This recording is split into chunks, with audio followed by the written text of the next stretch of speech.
Humanity is a great and wondrous experience, each unique and tailor-made to fit.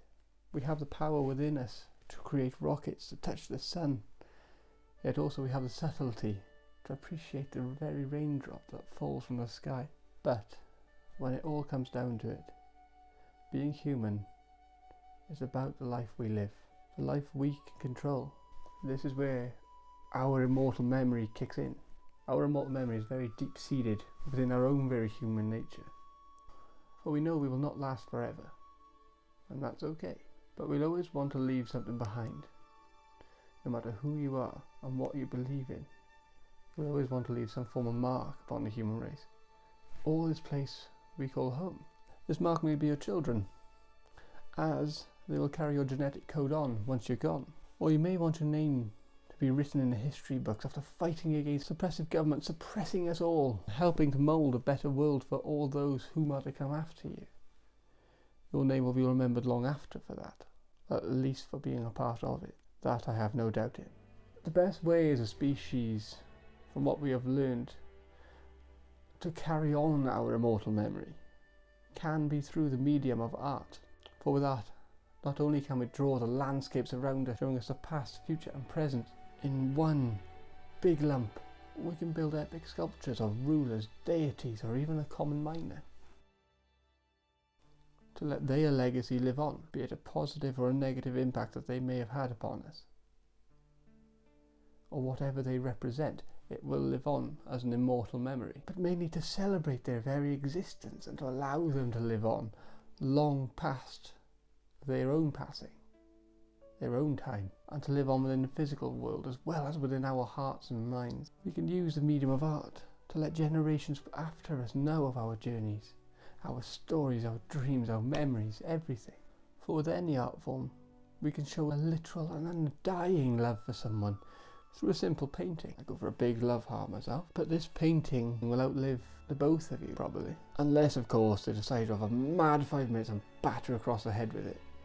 But that would indicate they may not be your true lover. Sorry.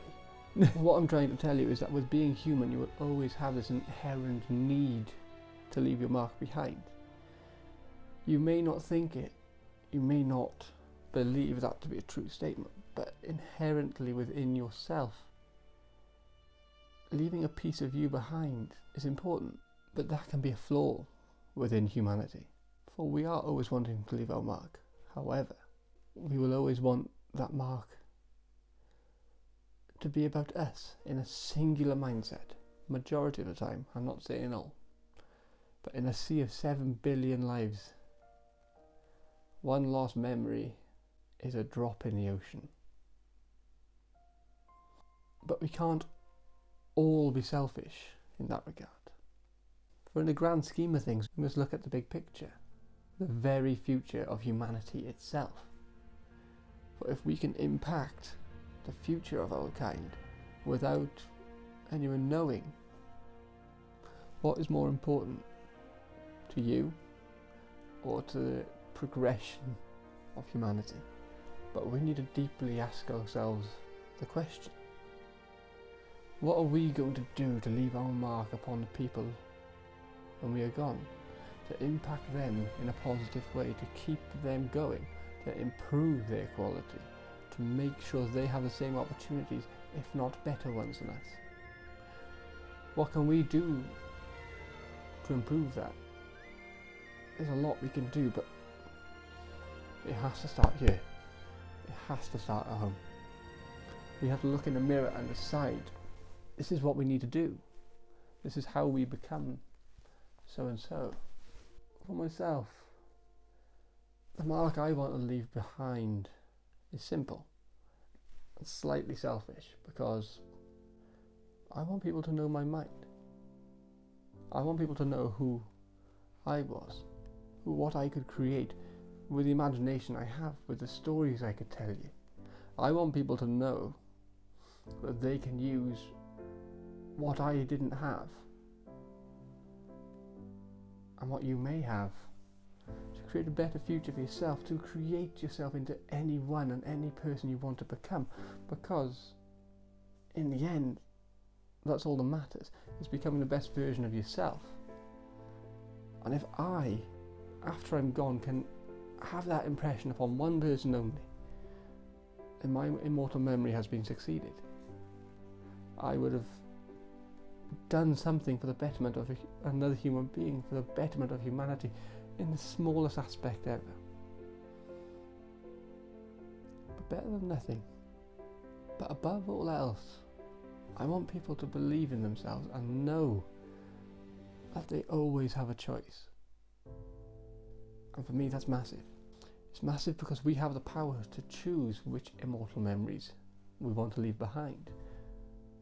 We have the power to choose how we impact them and how we can create a better place for them. In the age-old tale of Achilles, he always wanted to be remembered for the battles he fought and won, but ultimately he is remembered mainly as the tendon on the back of your ankle, for when he was struck by the bow and it sliced through and caused him to cripple. We know him as a weakness, or a very strong bit, a very tough tendon that. He is known for his wars, his battles, his epic storylines, thanks to the gorgeous man that is Brad Pitt. But more than anything, he is known as a tendon at the bottom of your ankle. Ultimately, at the end of the day, you can only control so much of your own mark which you are going to leave behind. You can be the greatest championship heavyweight boxer of all time, but if you bite someone's ear off, you're going to be remembered for that, more so than the 12-second knockouts you did. You will be remembered through the negative aspects of what happened in your life, because negativity majority of the time outweighs the positive impact you have. The true immortal memories that you leave behind are not always about the heights you climbed. You could climb Everest, but nor are they about your lowest points where you may be on your own death row, but who you are and what you did for the betterment or detriment of humanity as a whole. Even if you did bite some bloke's ear off. Don't know how that fits into this. He will be remembered for some time now. Achilles helped us name a tendon after him. Now that may not have been his original goal, but due to his weakness, we now understand what it is. I think that may not even be true. So we did leave a minor legacy through his greatest downfall, but that teaches us all that we are not immune to the curse of mortality. We can all be so easily defeated by one minor flaw. At the end of the day, you will almost certainly never know the legacy in which you will leave behind, and that's okay. You may not even have an epic goal you want to achieve within your lifetime, and that's okay too. For life is all about the journey. It's not about what happens at the end. It's not about that final chapter or the first. It's about the culmination of the little things along the way. For without the little thing, the novel seems hollow. But you may never achieve all the recognition you deserve after achieving all that it is you wanted to achieve. And that's okay too, because in the end, if we can achieve all that we want to achieve personally, then that's okay. But with the human condition, it's a herd-like process. But it's always good to be the one that wanders off, because you're going to have a hell of a better ride doing that. You'll find new things, discover, find more about yourself to go away. However, if you can always striving to improve yourself in any aspect, and if you can always aim to better someone else, just once a day, give someone that extra opportunity, then you will always leave some form of impact for when you're gone. Your immortal memory will be sealed, be it in a minor way. For those around you will know your legacy and will tell your tale long after you are gone.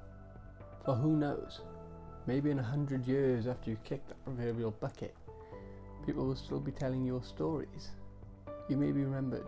After you kick that proverbial bucket, you may be remembered for the actions you took upon your small time on this blue marble.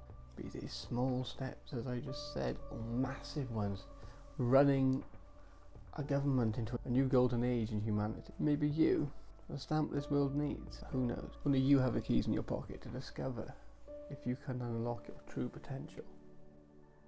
So let's find out. You are the true author of your story. and you are always able to control what happens within it. So don't take any second chances, and make it a story to remember.